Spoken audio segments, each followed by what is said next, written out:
మీకు చివరి రోజు అవుతుందని ఎన్నోసార్లు చెప్పాను. ఇప్పుడు కూడా ఆ మాట కట్టుబడి ఉన్నా. నేను ఎవరిని వదిలిపెట్టను. చట్టం దాని పని అది చేసుకుంటూ పోతుంది. అలాంటి వ్యక్తులు ఉండాల్సింది జైల్లో అయినా ఉండాలి, లేకుంటే చట్టం ద్వారా ఉరి శిక్షణ అయ్యాలి. ఆ భయంతో ఎవరైతే ఈ తప్పులు చేశారో వాళ్లే అఘాయిత్యం చేసుకునే పరిస్థితి వస్తారు తప్ప ఎవరిని వదిలిపెట్టే పరిస్థితి ఉండదని మరొకసారి మీకు హామీ ఇస్తున్నా. నాకు ఒక వారసత్వంగా వచ్చింది మీరు చెప్పాలి, ప్రజలు ఆలోచించాలి. తిరుమల తిరుపతి దేవస్థానంలో ఒకప్పుడు మీరు తిరుపతికి పోయారు, 1924 పోయారా లేదా అని మిమ్మల్ని అడుగుతున్నా. నాసి రకం ప్రసాదాలు అవునా కాదా అని మిమ్మల్ని అడుగుతున్నా. అప్పుడు ఇచ్చిన లడ్డు మీరు తిన్నారా? 1924లో తెస్తే సువాసన వచ్చిందా? నెయ్యి వాసన వచ్చిందా? అందులో నేను అడుగుతున్నా ఒకే మాట. మా తమ్ముడు నామాలు కూడా పెట్టుకున్నాడు. అది పవిత్రత, దేవుని మీద అభిమానం. చాలా మంది ఉన్నాం, ఒక నమ్మకం. ఆ నమ్మకాన్ని, ఆ పవిత్రతను దెబ్బతీసే అధికారం ఎవరికీ లేదు. ఒక మసీదు కావచ్చు, ఒక చర్చ్ కావచ్చు, ఒక దేవాలయం కావచ్చు, ఆ పవిత్రత కాపాడే బాధ్యత తీసుకోవాలి. అలాంటిది అపవిత్రం చేస్తే నేను ముఖ్యమంత్రి అయిన తర్వాత నేను ఇచ్చిన హామీ ప్రకారం రెండో సంతకం ఆఫీసర్ వేసింది తిరుమల తిరుపతి దేవస్థానం ఈవోగా వేసి శ్యామలరావుని ప్రక్షాళన కార్యక్రమానికి ప్రారంభించా. వస్తే నెయ్యి చూస్తే బాగా లేకపోతే తిరిగి పంపించి దాంట్లో నుంచి శాంపుల్ తీసుకొని ఎన్డీడీబీ పంపించారు. ఎన్డీడీబీ పంపిస్తే అందులో నుంచి ఎనిమల్ ఫ్యాట్ ఉందని ఆ రోజు చెప్పారు. అది చెప్పిన తర్వాత నేను ఆలోచించి ఇది నేను చెప్పకపోతే నా మీద అప్రతిష్ట వస్తుంది, అపవాదం వస్తుందనే ఉద్దేశంతో నేను చెప్పాను. తర్వాత లేనిపోని సమస్యలన్నీ క్రియేట్ చేసి సుప్రీంకోర్టు వరకు పోయే పరిస్థితికి వచ్చారు. సిట్ వేశారు. ఆ సిట్లో వచ్చినటన్నీ మీరు చదివి ఉంటారు. చాలా స్పష్టంగా చెప్పారు, అసలు ఇది నెయ్యే కాదు, కెమికల్స్తో తయారు చేసిన నెయ్యి అని చెప్పారు.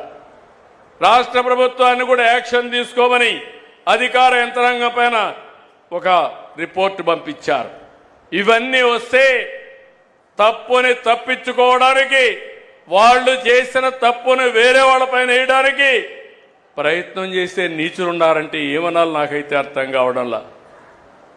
మీరందరూ ఒకసారి గుర్తుపెట్టుకోండి, ఆ రోజు నా మీద నేనే ముఖ్యమంత్రి, తెల్లవారు నిద్రలేశాను. వివేకానంద రెడ్డి మర్డర్ నిద్రలే చూస్తే టీవీ సాక్షిలో వేశారు. ఏమని? గుండెపోటుతో వివేకానంద రెడ్డి చనిపోయాడని. నేను కూడా నమ్మాను, పాపం అనిపించింది. సాయంత్రం అయింది, పోస్ట్ మార్టం చేశాం. అది కూడా ఆయన కూతురు అడిగింది. అడిగితే పోస్ట్ మార్టం చేస్తే ఇది గుండెపోటు కాదు, గొడ్డలి పోటని తేల్చారు. సాయంత్రానికి నాటకాల రాయుడు మాట మారు చేశాడు. తండ్రి లేని బిడ్డను ఉన్న పెద్ద దిక్కుపోయాడని.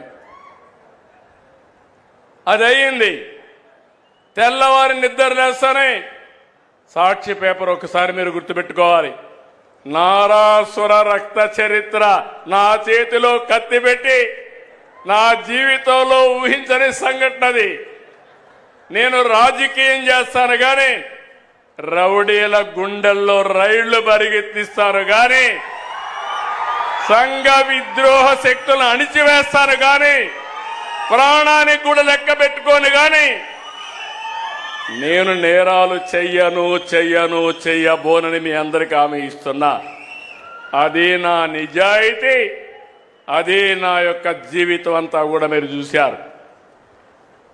అలాంటిది పాపం ఆ అమ్మాయి కూడా వాళ్ళ చిన్నాన్న కూతురు మోసపోయింది. తర్వాత తెలుసుకునే కొద్దిగా లేట్ అయిపోయింది. ఇప్పుడు తిరుగుతా ఉంది. సెక్యూరిటీ కూడా పెట్టుకొని తిరిగే పరిస్థితి వచ్చింది.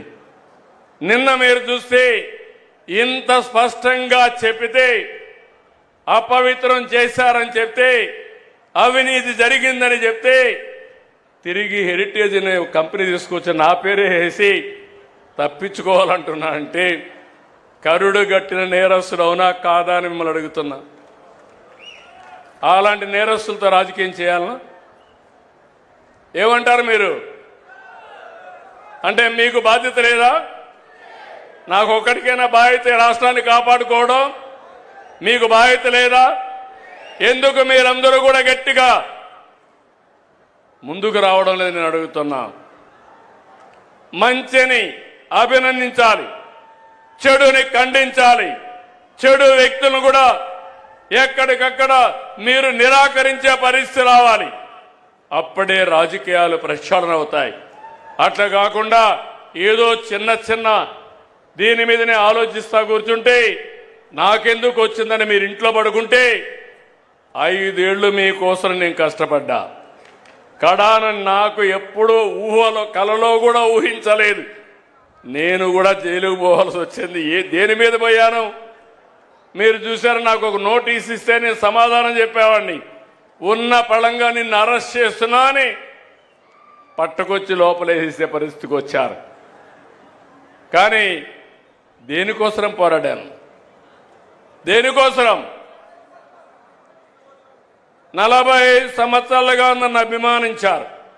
ఎవరికి ఇవ్వని గౌరవం నాకు ఇచ్చారు. సమైక్య ఆంధ్రప్రదేశ్లో కానీ ఈ రాష్ట్రంలో కానీ నేను మీరు కష్టాల్లో ఉన్నారని, ఇబ్బందుల్లో ఉన్నారని, దౌర్జన్యాలు ఉన్నాయని నేను కూడా పారిపోతే ఈ రాష్ట్రం ఏమవుతుందని ఆలోచించి నా ప్రాణం పైన పర్వాలేదు ఈ రాష్ట్రాన్ని కాపాడాలని కాపాడడం కోసం ముందుకు పోయాను. చాలా మంది అన్నారు జైల్లో నుంచి మీరు తిరిగి రారన్నారు. నేను ఎప్పుడూ భయపడలేదు. నేను ఒకే మాట చెప్పా, నేను 23 క్లెయిమోర్ మైన్స్ నా మీద వేసినప్పుడే భయపడకపోతే దీనికి నేను భయపడనని చెప్పాను. ఒక పద్ధతి కోసం, ఒక పర్పస్ కోసం ఉన్నప్పుడు భయపడను. అది నా నైజం. ఇప్పుడు చూస్తే నిన్న సాక్షాత్తు వెంకటేశ్వర స్వామి ఫోటో కూడా కౌన్సిల్లోకి తీసుకెళ్లిపోయారు.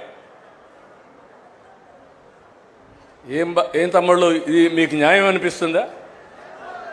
న్యాయం అనిపిస్తున్నానని మిమ్మల్ని అడుగుతున్నా. ఇలాంటి వాళ్ళతో నేను రాజకీయం చేయాలని మిమ్మల్ని అడుగుతున్నా. చెప్పులు వేసుకొని వెంకటేశ్వర స్వామి ఫోటో ఫోటోలు తీసుకొని ఇసిరిసేస్తారు. అంటే ఏంటి మీ అజం? ఏంటి మీ అహంకారం? మీ అహంకారం అంతా ఒకటే, ఒక రాజకీయ పార్టీ అని. శివుడి తల మీద పాముంటే మనం ఏం చేయలేము ఒకసారి, అదే అనుకుంటున్నారు. నేను తప్పకుండా శివుడు తలపైన పాముంటే నమస్కారం పెట్టి శివుడికి దాన్ని బయట తీసుకొచ్చి పాముని ఏం చేయాలో అది చేస్తామని చెప్పి కూడా నేను మీకు తెలియజేస్తున్నా. ఎవరి కోసం ఇది? మీకోసం అవునా కాదా? పల్నాడులో ఏం జరిగింది? రాజకీయాలు ఏంటి? ముఠా కక్షలు. రాయలసీమ మొత్తం ముఠాల్ని పూర్తిగా అణిచివేసి ఈరోజు రాయలసీమ కరువు సీమ కాదు, రతనాల సీమని హార్టికల్చర్ హబ్గా తయారు చేస్తున్నారు. నీళ్ళిచ్చా హార్టికల్చర్ హబ్ చేస్తున్నా, రైతాంగాన్ని బాగు చేసే బాధ్యత తీసుకున్నా. ఇక్కడ కూడా మిమ్మల్ని అందుకే అడుగుతున్నా. నేను చాలా పెను మార్పులు తీసుకురావాలనుకుంటున్నా.